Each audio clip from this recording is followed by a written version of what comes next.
Hey guys, thank you so much for clicking through this. This is my best attempt to boil down the interview with David Rogers that I had last week to just the little nuggets of goodness that were there. I will be posting the full interview if anyone's interested in that. The link will be in the description. We talk about the process of editing The Office, what it was like to be a co-producer and then an executive producer and director for the show. We talk about what it was like really just to make The Office. We talked about the banker, we talked about Niagara, we talked about a lot. So I hope you enjoy it. With that, let's dive into the interview. Okay, so we're here with David Rogers, award-winning all-around person on The Office. You said you were the lead editor for season 1.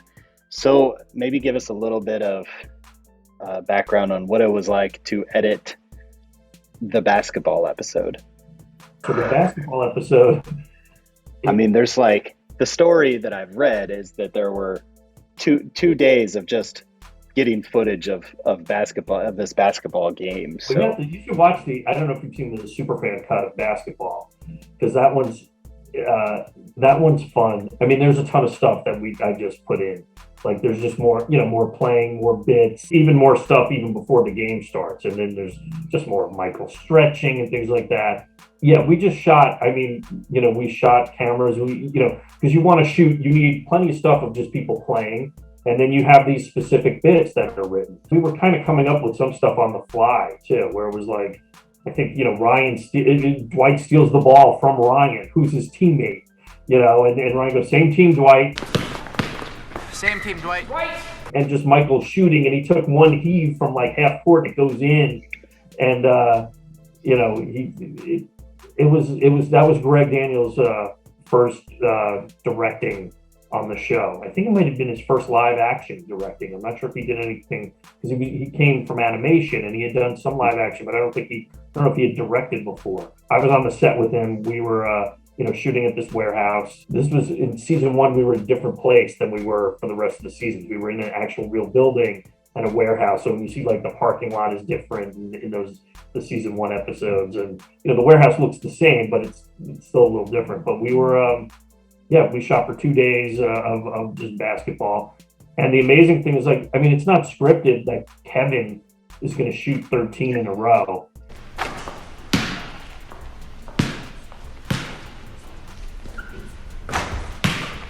But it just worked out where Greg was like, keep shooting at the end of that, because Brian he's just a natural athlete.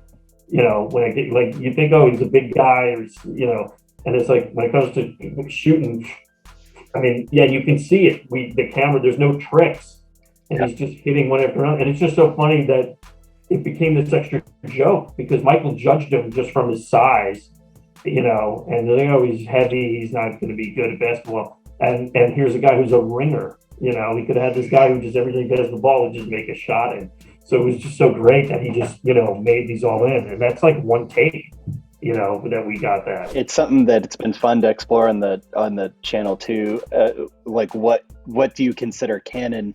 Because there's some deleted scenes that almost can entirely change the way you view a particular character, right? I think I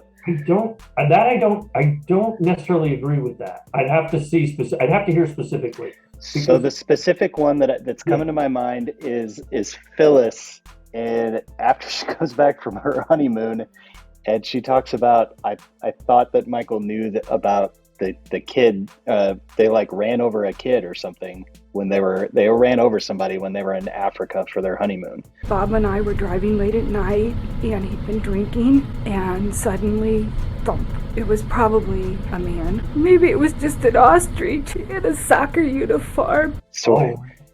Yeah. So I'm not sure that one ever.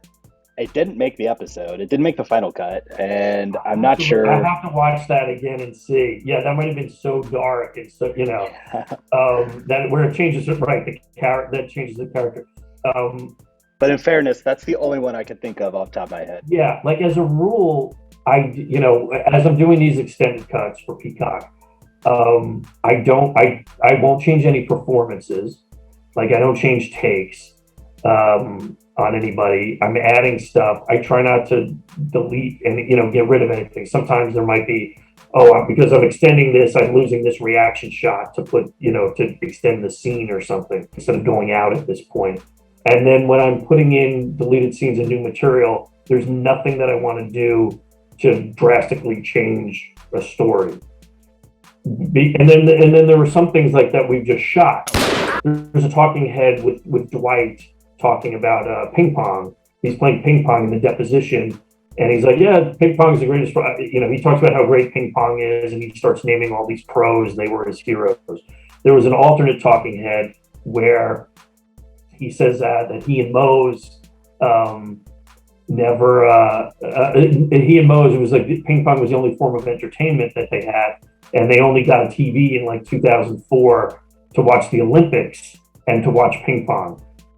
And I feel like it's a funny joke, but I feel like it's not in continuity with the rest of the show, because Dwight is someone who's watched Battlestar Galactica. He watches Survivor. Did you ever watch Battlestar Galactica? No. No? Then you were an idiot.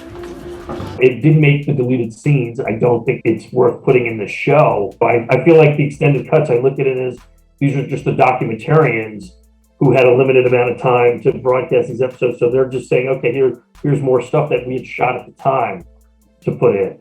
I have a deleted scene, or an omitted scene where Karen is offered the job at the end of season 3, where she gets the job to be, we shot that as a safety. It was never intended, but we didn't really know what we were going to do. I think at the end of the job, who was going to get the job, as when the script was originally being written, and then it came to us like, oh, perfect, Ryan, like that's, and that's how that fell into place. But yeah, I have footage of Karen getting the call and, saying thank you, where she's crying at a fountain now. You never see Jim and her break up or anything, You just see in the beginning of the season premiere where she's like, yeah, Karen said she was going to stay, but then she packed her desk up, and you just see her kind of yelling at Jim. Jim dumped my ass and left me crying by a fountain in New York City. How often were you guys faced with this is a really good bit, but it doesn't really fit the narrative of what we're actually doing here? Like, this is a documentary, so how often did you guys run into that kind of issue? Not very often. You mean like something where we felt like it wasn't documentarian style? Yeah. Not very often. That didn't. We had rules and stuff, and we would edit in a certain way to follow the rules. So like the camera guys were great. The DP, like Randall and Matt Sohn, Sarah Levy. These guys, they would push back on directors, like guest directors, say, no, we can't do that because the camera wouldn't be behind and we would see it here. You'd have to at least, if a camera's going to get behind a person, you have to at least be able to cut away and believe that the camera had time to get behind someone where it wasn't there before. And when we were editing, it was the same thing. Like we couldn't, if we did cheat something with a pickup, I wouldn't show something like, oh no, we can't do this angle because I'm at this angle. We would see the camera there.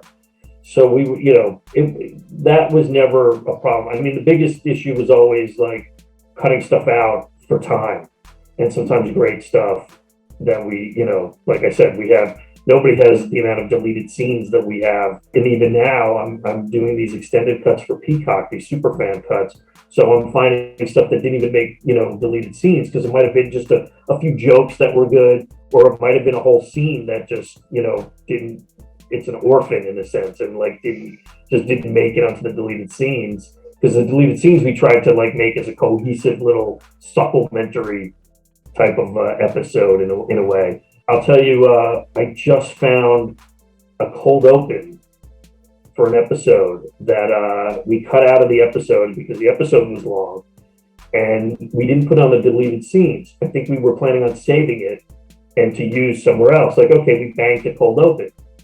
And then we didn't need it for the rest of that season. And then by the time we got into the next season, we didn't use it. So suddenly I just found this cold open that is a complete cold open that no one's ever seen before. The long lost cold opening. Yeah. So I don't want to give too much information on it, but hopefully it'll be released soon. You guys will see it when the new Superfan Peacock Superfan Extended Cuts season comes out. Why do you think The Office resonates so well back when it aired, and then maybe even grown in popularity since then? Yeah, I think it's grown in popularity. It's funny, like my nephews who were little kids when it originally aired, they love the show now. They love the show. My 14-year-old daughter, Yeah. like, borderline knows more about the show than I do, and I have a YouTube channel about about the series. Brian Baumgartner, there's a podcast that, a deep dive into the show. And part of it was to discover why is it resonating? Why, what is it about it? There are all these theories about it. Listen, I just think it's a super funny show.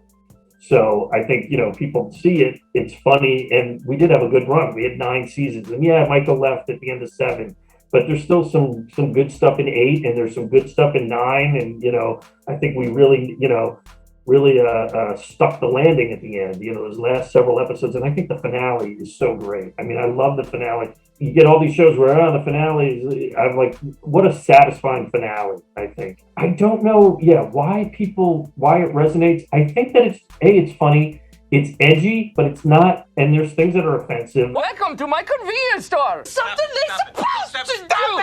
Who's a user? Who's an abuser? Your instinct is to say it's somebody like Stanley or Oscar. Excuse me? No, your instinct. Wow, you were very exotic looking. Was your dad a GI or? I just haven't hugged you in a while. There are certain things that Michael does where he's a racist, or I don't want to say that he in particular is, let me rephrase that. It's not that he's a racist, but he may say racist things, or he does this, but it's not about, him being right. It's about him being ignorant. And I think eventually he learns. And I think he's got a good heart with a lot of stuff. I forgive you for kissing me. And it's almost like Archie Bunker, when you watch All in the Family, it's like, this guy is a racist, but the joke is on him. It's not any of his values. No one is like saying, oh yeah, this guy's right. They're just like, God, he's so, ignorant. And that's kind of the joke with Michael, is that he does these things and he's so, he's so ignorant, and it's about him being, but at least he's open-minded.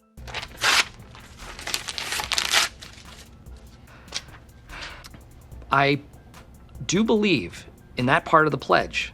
He learns. He gets better with things. He gets better with treating, people, and even his, what he understands about family, where the friends at the office are not his family. Ollie is his family by the end. We did a lot of jokes back in the day and just moments and things like that I feel like we pushed the envelope a bit at the time, and but it's still it's still a safe show, so I think kids can enjoy it, and adults, and it reaches out to people who work in offices. But I think it also in a sense that kids who are in school, it's almost like, here's Michael who's your teacher, and here's people, so I think there's subconsciously just this kind of setup, this environment just appeals to people across the board.